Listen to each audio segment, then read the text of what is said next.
গুমের অভিযোগে শেখ হাসিনা সহ 7 জনের বিরুদ্ধে আন্তর্জাতিক অপরাধ ট্রাইব্যুনালের প্রসিকিউশন অভিযোগ করেছেন ছাত্রদলের সাবেক যুগ্ম সম্পাদক মফিজুর রহমান আশিক। দুপুরে ট্রাইব্যুনালে হাজির হয়ে অভিযোগ জমা দেন তিনি। শেখ হাসিনা ছাড়াও সাবেক স্বরাষ্ট্রমন্ত্রী মহিউদ্দিন খান আলমগীর, সাবেক সেনা কর্মকর্তা জিয়াউল হাসান, র্যাবের তৎকালীন মহাপরিচালক মোখলেসুর রহমান সহ 7 জনকে অভিযুক্ত করা হয়েছে। পরে সাবেক ছাত্রদল নেতা আশিক বলেন, 2013 ও 2022 সালে তাকে 2 দফা গুম করে শারীরিক নির্যাতন করা হয়। 2 মাস র্যাব 1-এ আটকে রাখা হয়, পরে কাউন্টার টেরোরিজম ইউনিট তুলে নিয়ে যায় বলে জানান তিনি।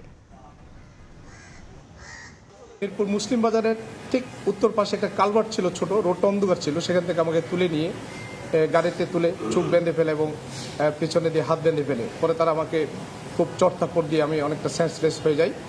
এর অনেকক্ষণ পর ওরা গাড়ি ড্রাইভ করে নিয়ে যায় আমাকে। আমার এতটুকু সেন্স আছে, তারা কালশি ফ্লাইওভার দিয়ে আমাকে নিয়ে যায়।